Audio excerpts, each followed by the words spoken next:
नमस्कार दोस्तों। कहानियों की श्रृंखला में आज सुनेंगे मुंशी प्रेमचंद जी की कहानी प्रेम सूत्र। लेकिन उसके पहले मेरा आपसे विनम्र अनुरोध है कि अगर आपको मेरी कहानियाँ अच्छी लगती हैं तो मेरे चैनल को सब्सक्राइब करें, लाइक करें, शेयर करें और बेल आइकन दबाना बिल्कुल भी न भूलें। आज सुनिए कहानी प्रेम सूत्र। संसार में कुछ ऐसे भी मनुष्य होते हैं जिन्हें दूसरों के मुख से अपनी स्त्री की सौंदर्य प्रशंसा सुनकर उतना ही आनंद आता है जितनी अपनी कीर्ति की चर्चा सुनकर। पश्चिमी सभ्यता के प्रसार के साथ ऐसे प्राणियों की संख्या बढ़ती जा रही है। पशुपतिनाथ वर्मा इन्हीं लोगों में से थे। जब लोग उनकी परम सुंदरी स्त्री की तारीफ करते हुए कहते, ओहो कितनी अनुपम रूप राशि है, कितना अलौकिक सौंदर्य है, तब वर्मा जी मारे खुशी और गर्व के फूल उठते थे। संध्या का समय था। मोटर तैयार खड़ी थी। वर्मा जी सैर करने जा रहे थे, किंतु प्रभा जाने को उत्सुक नहीं मालूम होती थी। वह एक कुर्सी पर बैठी हुई कोई उपन्यास पढ़ रही थी। वर्मा जी ने कहा, तुम तो अभी तक बैठी पढ़ रही हो।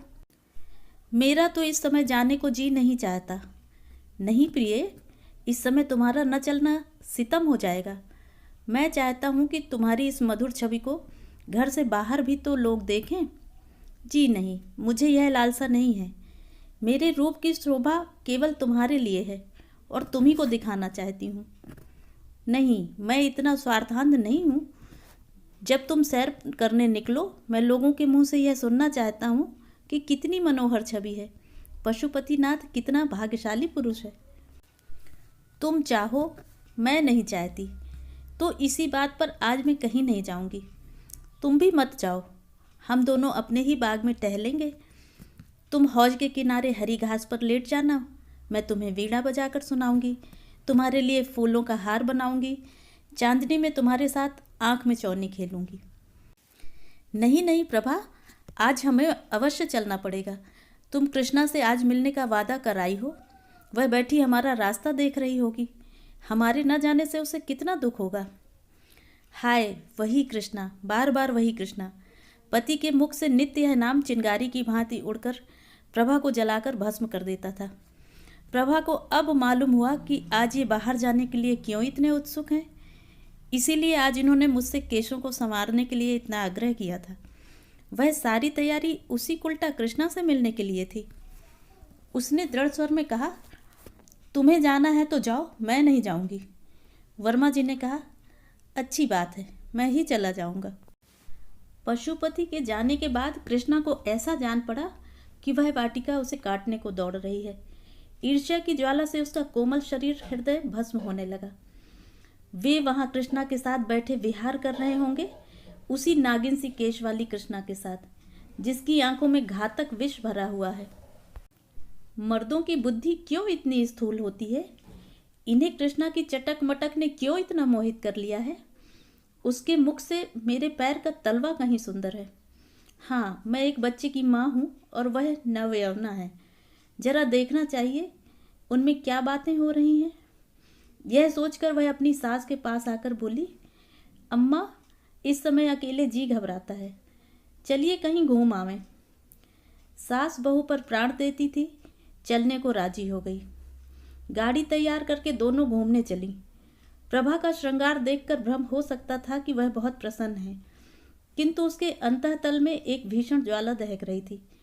उसे छिपाने के लिए वह मीठे स्वर में एक गीत गाती जा रही थी। गाड़ी एक सुरम्य उपवन में उड़ी जा रही थी। सड़क के दोनों ओर विशाल वृक्षों की सुखद छाया पड़ रही थी। गाड़ी के कीमती घोड़े गर्व से पूंछ और सिर उठाए टप टप करते जा रहे थे। आहा, वह सामने कृष्णा का बंगला आ गया, जिसके चारों ओर गुलाब की बेल लगी हुई थी। उसके फूल उस समय निर्दय कांटों की भांति प्रभा के हृदय में चुभने लगे। उसने उड़ती हुई निगाह से बंगले की ओर ताका। पशुपति का पता न था। हाँ, कृष्णा और उसकी बहन माया बगीचे में विचर रही थी। गाड़ी बंगले के सामने से निकल चुकी थी कि दोनों बहनों ने प्रभा को पुकारा और एक क्षण में दोनों बालिकाएं हिरनियों की भांति उछलती कूदती फाटक की ओर दौड़ी। गाड़ी रुक गई। कृष्णा ने हंसकर सास से कहा, अम्मा जी आज आप प्रभा को 1 आध घंटे के लिए हमारे पास छोड़ जाइए। आप इधर से लौटें तब इन्हें लेती जाइएगा। यह कहकर दोनों ने प्रभा को गाड़ी से बाहर खींच लिया। सास कैसे इनकार करती। जब गाड़ी चली गई तब दोनों बहनों ने प्रभा को बगीचे में एक बेंच पर जा बिठाया। प्रभा को इन दोनों के साथ बातें करते हुए बड़ी झिझक हो रही थी।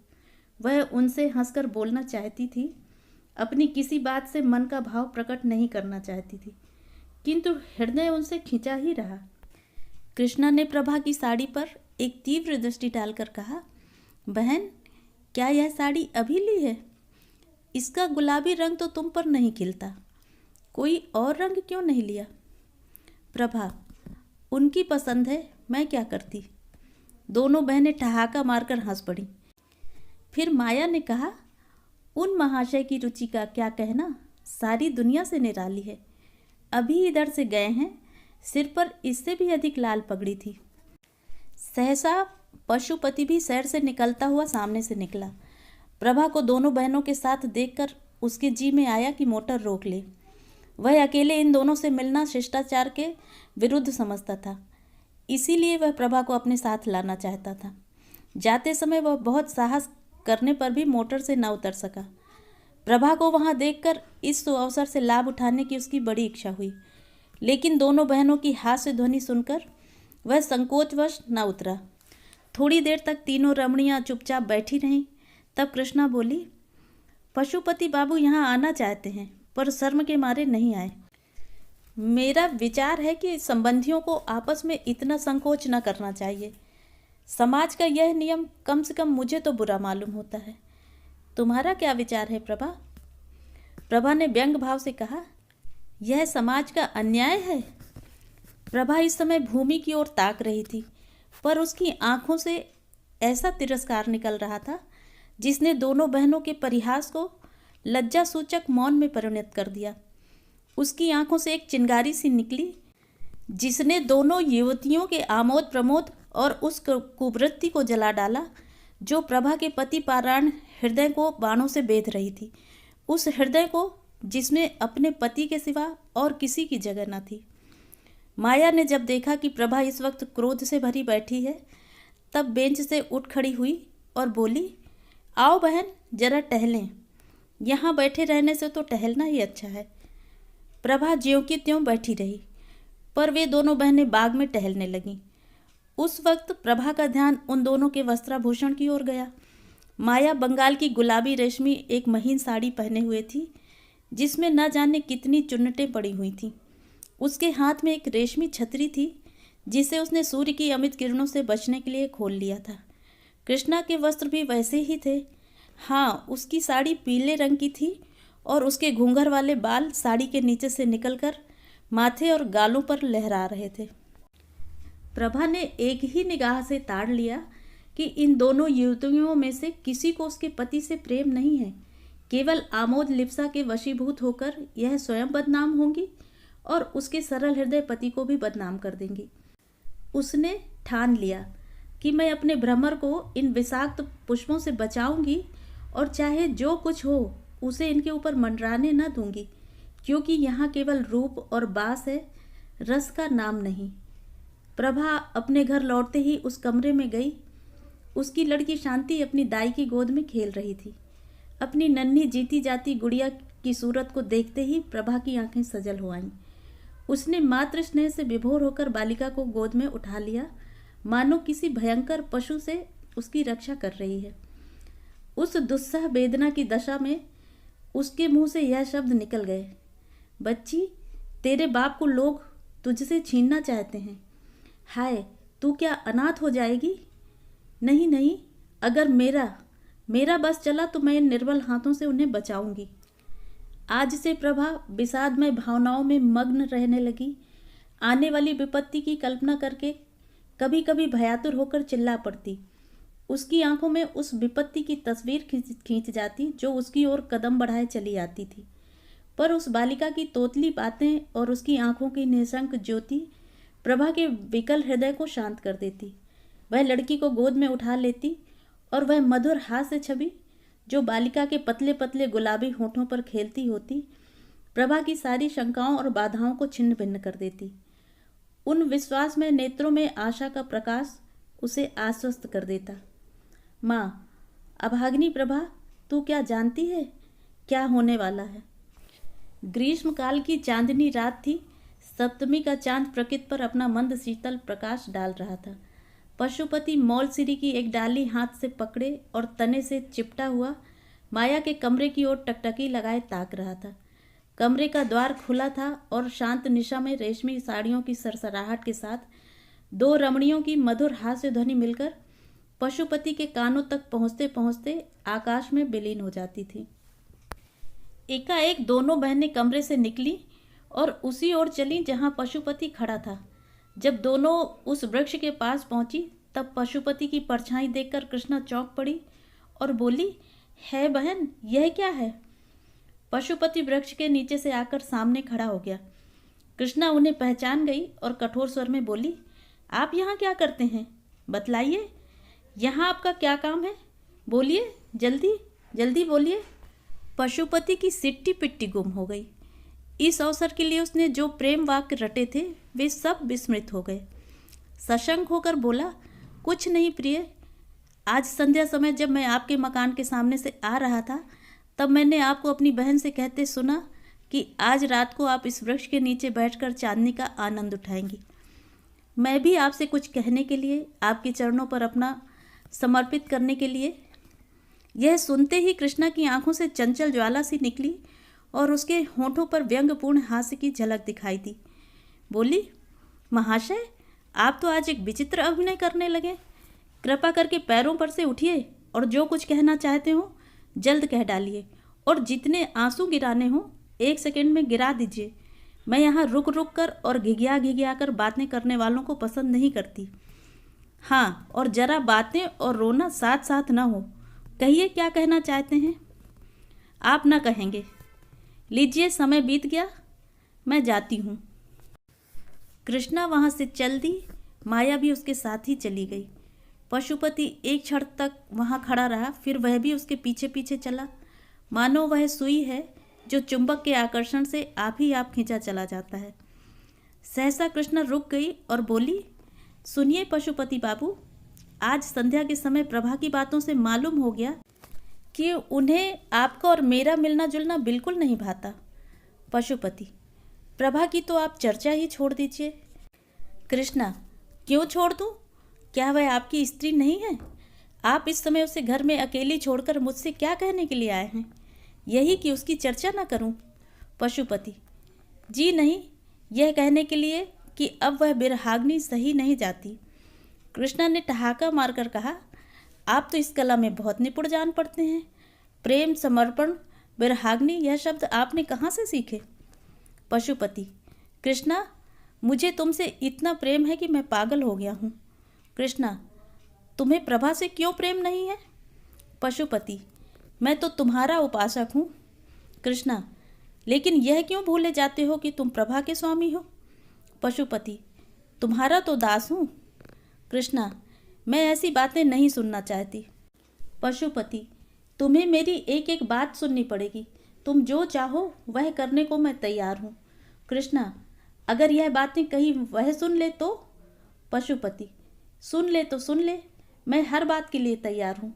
मैं फिर कहता हूँ कि अगर तुम्हारी मुझ पर कृपा दृष्टि न हुई तो मैं मर जाऊँगा। कृष्णा, तुम्हें यह बात करते समय अपने पत्नी का ध्यान नहीं आता? पशुपति, मैं उसका पति नहीं होना चाहता। मैं तो तुम्हारा दास होने के लिए बनाया गया हूँ। वह सुगंध जो इस समय तुम्हारी गुलाबी साड़ी से निकल रही है मेरी जान है। तुम्हारे ये छोटे छोटे पाँव मेरे प्राण हैं। तुम्हारी हंसी, तुम्हारी छवि, तुम्हारा एक एक अंग मेरे प्राण हैं। मैं केवल तुम्हारे लिए पैदा हुआ हूँ। कृष्णा, भाई, अब तो यह सुनते सुनते मेरे कान भर गए। यह व्याख्यान और यह गद्य काव्य सुनने के लिए मेरे पास समय नहीं है। आओ माया, मुझे तो सर्दी लग रही है, चलकर अंदर बैठें। यह निष्ठुर शब्द सुनकर पशुपति की आंखों के सामने अंधेरा छा गया, मगर अब भी उसका मन यही चाहता था कि कृष्णा के पैरों पर गिर पड़े और इससे भी करुण शब्दों में अपनी प्रेम कथा सुनाए। किंतु दोनों बहनें इतनी देर में अपने कमरे में पहुंच चुकी थीं और द्वार बंद कर लिया था। पशुपति के लिए निराश घर लौट आने के सिवा कोई चारा न रह गया। कृष्णा अपने कमरे में जाकर थकी हुई सी एक कुर्सी पर बैठ गई और सोचने लगी, कहीं प्रभा सुन ले तो बात का बतंगड़ हो जाए। सारे शहर में इसकी चर्चा होने लगे और हमें कहीं मुंह दिखाने को जगह न रहे, और यह सब जरा सी एक दिल्लगी के कारण।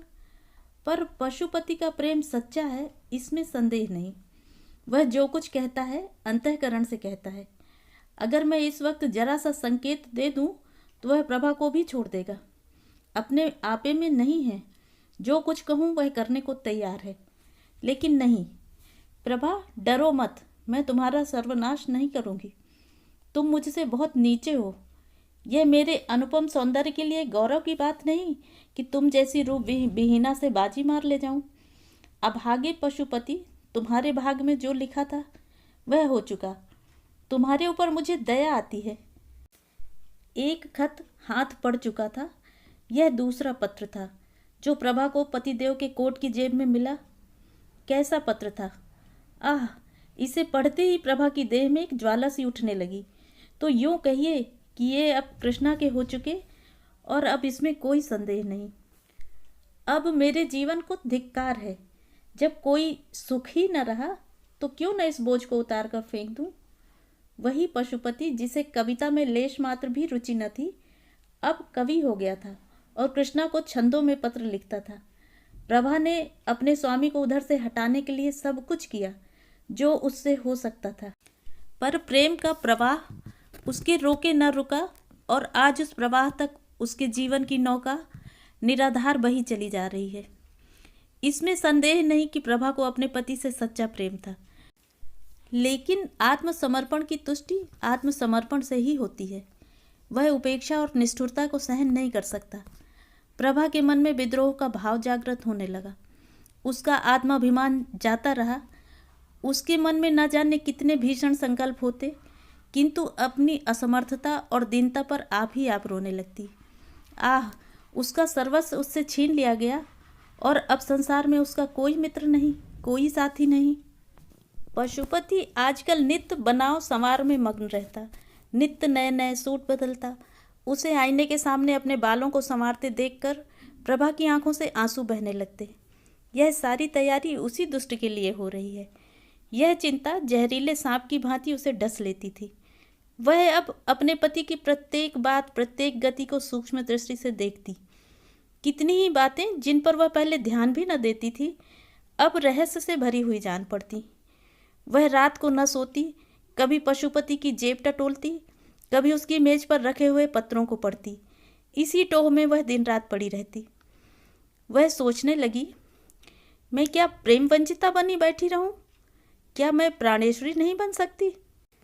आह निर्दयी, तूने मुझे धोखा दिया, मुझसे आंखें फेर ली, पर सबसे बड़ा अनर्थ यह किया कि मुझे जीवन का कलुषित मार्ग दिखा दिया।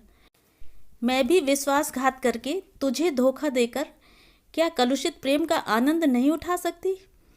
अश्रुधारा से सींचकर ही सही, पर क्या अपने लिए कोई वाटिका नहीं लगा सकती? वह सामने के मकान में घुंघराले बालों वाला युवक रहता है, और जब मौका पाता है मेरी ओर सचेष्ट नेत्रों से देखता है। क्या केवल एक प्रेम कटाक्ष से मैं उसके हृदय पर अधिकार नहीं प्राप्त कर सकती?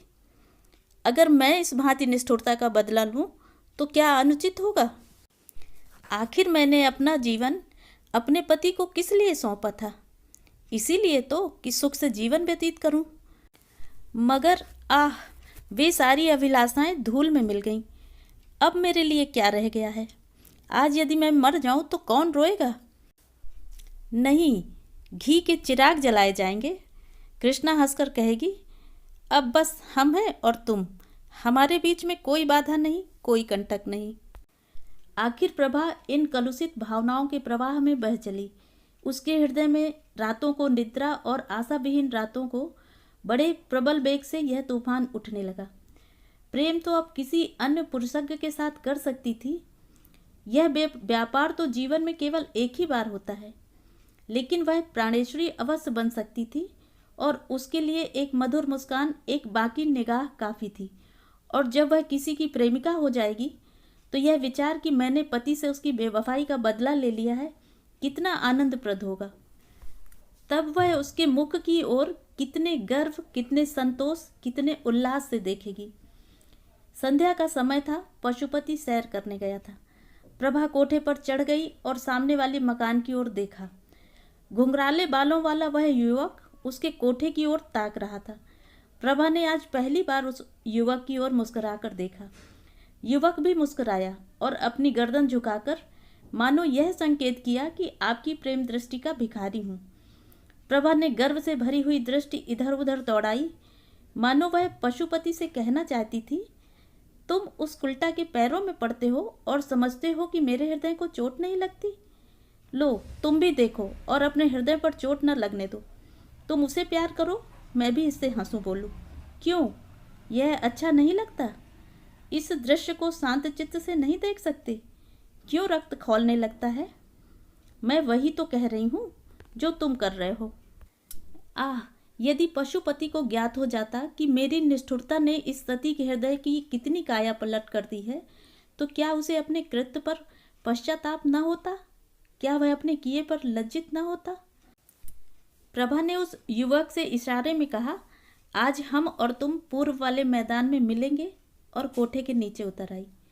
प्रभा के हृदय में इस समय एक वही उत्सुकता थी जिसमें प्रतिकार का आनंद मिश्रित था। वह अपने कमरे में जाकर अपने चुने हुए आभूषण पहनने लगी। एक क्षण में वह एक फालसाई रंग की रेशमी साड़ी पहने कमरे से बाहर निकली और बाहर जाना ही चाहती थी कि शांता ने पुकारा, अम्मा जी, आप कहाँ जा रही हैं? मैं भी आपके साथ चलूँगी। प्रभा ने झट बालिका को गोद में उठा लिया और उसे छाती से लगाते ही उसके विचारों ने पलटा खाया। उन बाल नेत्रों में उसके प्रति कितना असीम विश्वास, कितना सरल स्नेह, कितना पवित्र प्रेम झलक रहा था। उसे उस समय माता का कर्तव्य याद आया। क्या उसकी प्रेमाकांक्षा उसके वात्सल्य भाव को कुचल देंगी? क्या वह प्रतिकार की प्रबल इच्छा पर अपने मात्र कर्तव्य को बलिदान कर देगी? क्या वह अपने क्षणिक सुख के लिए उस बालिका का भविष्य, उसका जीवन धूल में मिला देगी? प्रभा की आंखों से आंसू की 2 बूंद गिर पड़ी। उसने कहा, नहीं, कदापि नहीं। मैं अपनी प्यारी बच्ची के लिए सब कुछ सह सकती हूँ। 1 महीना गुजर गया। प्रभा अपनी चिंताओं को भूल जाने की चेष्टा करती रहती थी, पर पशुपति नित्य किसी न किसी बहाने से कृष्णा की चर्चा किया करता। कभी कभी हंसकर कहता, प्रभा, अगर तुम्हारी अनुमति हो तो मैं कृष्णा से विवाह कर लूँ। प्रभा इसके जवाब में रोने के सिवा और क्या कर सकती थी।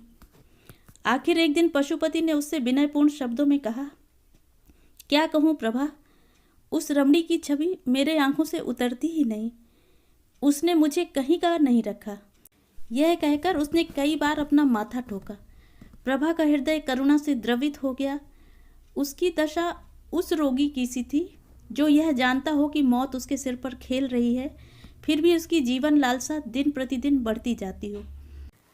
प्रभा इन सारी बातों पर भी अपने पति से प्रेम करती थी और स्त्री सुलभ स्वभाव के अनुसार कोई बहाना खोजती थी कि उसके अपराधों को भूल जाए और उसे क्षमा कर दे। एक दिन पशुपति बड़ी देर रात गए घर आया और रात भर नींद में कृष्णा कृष्णा कहकर बर्राता रहा। प्रभा ने अपने प्रीतम का यह आर्तनाद सुना और सारी रात चुपके चुपके रोई, बस रोई। वह प्रातःकाल पशुपति के लिए दूध का प्याला लिए खड़ी थी कि वह उसके पैरों में गिर पड़ा और बोला, प्रभा, मेरी तुमसे एक विनय है। तुम ही मेरी रक्षा कर सकती हो, नहीं तो मैं मर जाऊंगा। मैं जानता हूँ कि यह सुनकर तुम्हें बहुत कष्ट होगा, लेकिन मुझ पर दया करो। मैं तुम्हारी इस कृपा को कभी नहीं भूलूंगा। मुझ पर दया करो। प्रभा कांपने लगी। पशुपति क्या कहना चाहता है यह उसका दिल साफ बता रहा था। फिर भी वह भयभीत होकर पीछे हट गई और दूध का प्याला मेज पर रखकर अपने पीले मुख को कांपते हाथों से छुपा लिया। पशुपति ने फिर भी सब कुछ ही कह डाला। लाल सागनी अब अंदर न रह सकती थी। उसकी ज्वाला बाहर निकल ही पड़ी। तात्पर्य यह था कि पशुपति ने कृष्णा के साथ विवाह करना निश्चय कर लिया था। वह उसे दूसरे घर में रखेगा और प्रभा के यहाँ 2 रात और 1 रात उसके यहाँ रहेगा। ये बातें सुनकर प्रभा रोई नहीं, वरन स्तंभित होकर खड़ी रह गई। उसे ऐसा मालूम हुआ कि उसके गले में कोई चीज अटकी हुई है और वह सांस नहीं ले सकती। पशुपति ने फिर कहा, प्रभा, तुम नहीं जानती कि जितना प्रेम तुमसे मुझे आज है उतना पहले कभी नहीं था। मैं तुमसे अलग नहीं हो सकता। मैं जीवन पर्यंत तुम्हें इसी भांति प्यार करता रहूंगा। पर कृष्णा मुझे मार डालेगी। केवल तुम ही मेरी रक्षा कर सकती हो। मुझे उसके हाथों में मत छोड़ो प्रिय। अभागिनी प्रभा, तुझसे पूछ पूछ कर तेरी गर्दन पर छुरी चलाई जा रही है। तू गर्दन झुका देगी या आत्मगौरव से सिर उठाकर कहेगी, मैं यह नीच प्रस्ताव नहीं सुन सकती। प्रभा ने इन बातों में एक भी न की। वह अचेत होकर भूमि पर गिर पड़ी। जब होश आया, कहने लगी, बहुत अच्छा, जैसी तुम्हारी इच्छा, लेकिन मुझे छोड़ दो। मैं अपनी माँ के घर चली जाऊंगी। मेरी शांता मुझे दे दो। यह कहकर वह रोती हुई वहां से शांता को लेने चली गई और उसे गोद में लेकर कमरे से बाहर निकली। पशुपति लज्जा और ग्लानि से सिर झुकाए उसके पीछे पीछे आता रहा और कहता रहा, जैसी तुम्हारी इच्छा हो प्रभा, वह करो, और मैं तुम्हें क्या कहूँ। किंतु मेरी प्यारी प्रभा, वादा करो कि तुम मुझे क्षमा कर दोगी। किंतु प्रभा ने उसको कुछ जवाब न दिया और बराबर द्वार की ओर चलती रही। तब पशुपति ने आगे बढ़कर उसे पकड़ लिया और उसके मुरझाए हुए चेहरे पर अश्रु सिंचित कपोलों को चूम चूम कर कहने लगा, प्रिय, मुझे भूल न जाना। तुम्हारी याद मेरे हृदय में सदैव बनी रहेगी। अपनी अंगूठी मुझे देती जाओ। मैं उसे तुम्हारी निशानी समझकर रखूंगा और उसे हृदय से लगाकर इस दाह को शीतल करूंगा। ईश्वर के लिए प्रभा, मुझे छोड़ना मत। मुझसे नाराज न होना। 1 सप्ताह के लिए अपने माता के पास जाकर रहो, फिर मैं तुम्हें जाकर लाऊंगा। प्रभा ने पशुपति के कर पास से अपने को छुड़ा लिया और अपनी लड़की का हाथ पकड़े हुए गाड़ी की ओर चली। उसने पशुपति को न कोई उत्तर दिया, न यह सुना कि वह क्या कह रहा है। अम्मा, आप क्यों हंस रही हैं? कुछ भी तो नहीं बेटी। वह पीले पीले पुराने कागज तुम्हारे हाथ में क्या है? ये उस ऋण के पुर्जे हैं जो वापस नहीं मिला। मगर ये तो पुराने खत मालूम होते हैं। नहीं बेटी, बात यह थी कि प्रभा अपनी 14 वर्ष की युवती पुत्री के सामने सत्य का पर्दा नहीं खोलना चाहती थी। वे कागज वास्तव में एक ऐसे कर्ज के पुर्जे थे जो वापस नहीं मिला। ये वही पुराने पत्र थे जो आज एक किताब में रखे हुए मिले थे और ऐसे फूल की पंखुड़ियों की भांति दिखाई देते थे जिनका रंग और गंध किताब में रखे रखे उड़ गया हो, तथापि वे सुख के दिनों की याद दिला रहे थे और इस कारण प्रभा की दृष्टि में वे बहुमूल्य थे। शांता समझ गई कि अम्मा कोई ऐसा काम कर रही हैं जिसकी खबर मुझे नहीं करना चाहती, और इस बात से प्रसन्न होकर कि मेरी दुखी माता आज अपना शोक भूल गई हैं, जितनी देर तक वह इस आनंद में मग्न रहें उतना ही अच्छा है, एक बहाने से बाहर चली गई। प्रभा जब कमरे में अकेली रह गई तब उसने पत्रों को फिर पढ़ना शुरू किया। आह, इन 14 वर्षों में क्या कुछ नहीं हो गया। इस समय उस बिरहणी के हृदय में कितनी ही पूर्व स्मृतियां जागृत हो गईं, जिन्होंने हर्ष और शोक के स्रोत एक साथ ही खोल दिए।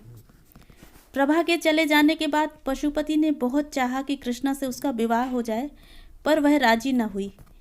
इसी नैराश्य और क्रोध की दशा में पशुपति एक कंपनी का एजेंट होकर यूरोप चला गया। तब फिर उसे प्रभा की याद आई। कुछ दिनों तक तो उसके पास से क्षमा प्रार्थनापूर्ण पत्र आते रहे, जिनमें वह बहुत जल्द घर आकर प्रभा से मिलने के वादे करता रहा और प्रेम के इस नए प्रवाह में पुरानी कटुताओं को जलमग्न कर देने के लिए आशा में स्वप्न देखता रहा। पति पारायण प्रभा के संतप्त हृदय में फिर आशा की हरियाली लहराने लगी। मुरझाई हुई आशा लताएं फिर पल्लवित होने लगीं, किंतु यह भी भाग्य की एक क्रीड़ा ही थी। थोड़े ही दिनों में रसिक पशुपति एक नए प्रेम जाल में फंस गया और तब उसके पत्र आने बंद हो गए। इस वक्त प्रभा के हाथ में वही पत्र थे जो उसके पति ने यूरोप से उस समय भेजे थे जब नैराश्य का घाव हरा था। कितनी चिकनी चुपड़ी बातें थीं, कैसे कैसे दिल खुश करने वाले वादे थे। इसके बाद ही मालूम पड़ा कि पशुपति ने एक अंग्रेज लड़की से विवाह कर लिया है। प्रभा पर वज्र सा गिर पड़ा, उसके हृदय के टुकड़े हो गए, सारी आशाओं पर पानी फिर गया। उसका निर्बल शरीर इस आघात को सहन न कर सका। उसे ज्वर आने लगा और किसी को उसके जीवन की आशा न रही। वह स्वयं मृत्यु की अभिलाषिणी थी और मालूम भी होता था कि मौत किसी सर्प की भांति उसकी देह से लिपट गई है, लेकिन बुलाने से मौत भी नहीं आती। ज्वर शांत हो गया और प्रभा फिर वही आशा विहीन जीवन व्यतीत करने लगी। एक दिन प्रभा ने सुना कि पशुपति यूरोप से लौट आया है और वह यूरोपीय स्त्री उसके साथ नहीं है, बल्कि उसके लौटने का कारण वही स्त्री हुई थी। वह औरत 12 साल तक उसकी सहयोगिनी रही, पर एक दिन एक अंग्रेज युवक के साथ भाग गई। इस भीषण और अत्यंत कठोर आघात ने पशुपति की कमर तोड़ दी। वह नौकरी छोड़कर घर चला आया। अब उसकी सूरत इतनी बदल गई थी कि उसके मित्र लोग उससे बाजार में मिलते तो उसे पहचान न सकते थे। मालूम होता था कोई बूढ़ा कमर झुकाए चला जाता है। उसके बाल तक सफ़ेद हो गए थे। घर आकर पशुपति ने एक दिन शांता को बुला भेजा। इस तरह शांता उसके घर आने जाने लगी। वह अपने पिता की दशा देखकर मन ही मन कुढ़ती थी। इसी बीच शांता के विवाह के संदेश आने लगे, लेकिन प्रभा को अपने वैवाहिक जीवन में जो अनुभव हुआ था वह उसे इन संदेशों को लौटाने पर मजबूर करता था। वह सोचती, कहीं इस लड़की की भी वही गति न हो जो मेरी हुई है। उसे ऐसा मालूम होता था कि यदि शांता का विवाह हो गया तो इस अंतिम अवस्था में भी मुझे चैन न मिलेगा और मरने के बाद भी मैं पुत्री का शोक लेकर जाऊंगी। लेकिन अंत में एक ऐसे अच्छे घराने से संदेश आया कि प्रभा उसे ना नहीं कर सकी। घर बहुत ही संपन्न था, वर भी बहुत ही सुयोग। प्रभा को स्वीकार ही करना पड़ेगा, लेकिन पिता की अनुमति भी आवश्यक थी। प्रभा ने इस विषय में पशुपति को एक पत्र लिखा और शांता के ही हाथ भेज दिया। जब शांता पत्र लेकर चली गई तब प्रभा भोजन बनाने चली गई। भांति भांति की अमंगल कल्पनाएं उसके मन में आने लगी और चूल्हे के निकलते हुए धुएं में उसे एक चित्र सा दिखाई दिया कि शांता के पतले पतले होंठ सूखे हुए हैं और वह कांप रही है। और जिस तरह प्रभा पति गृह से आकर माता की गोद में गिर गई थी, उसी तरह शांता भी आकर माता की गोद पर गिर पड़ी है। पशुपति ने प्रभा का पत्र पढ़ा तो उसे चुप सी लग गई। उसने अपना सिगरेट जलाया और जोर जोर से कश खींचने लगा। फिर वह उठ खड़ा हुआ और कमरे में टहलने लगा। कभी मूंछों को दांतों से काटता, कभी खिचड़ी दाढ़ी को नीचे की ओर खींचता। सहसा वो शांता के पास आकर खड़ा हो गया और कांपते स्वर में बोला, बेटी, जिस घर को तेरी माँ स्वीकार करती हो उसे मैं कैसे ना कर सकता हूँ। उन्होंने बहुत सोच समझकर हामी भरी होगी। ईश्वर करे तुम सदा सौभाग्यवती रहो। मुझे दुख है तो इतना ही कि जब तू अपने घर चली जाएगी तब तेरी माता अकेली रह जाएगी। कोई उसके आंसू पोंछने वाला न रहेगा। कोई ऐसा उपाय सोच कि तेरी माता का क्लेश दूर हो और मैं भी इस तरह मारा मारा ना फिरूं। ऐसा उपाय तू ही निकाल सकती है। संभव है लज्जा और संकोच के कारण मैं अपने हृदय की बात तुझसे कभी न कह सकता, लेकिन अब तू जा रही है और मुझे संकोच का त्याग करने के सिवा कोई उपाय नहीं है।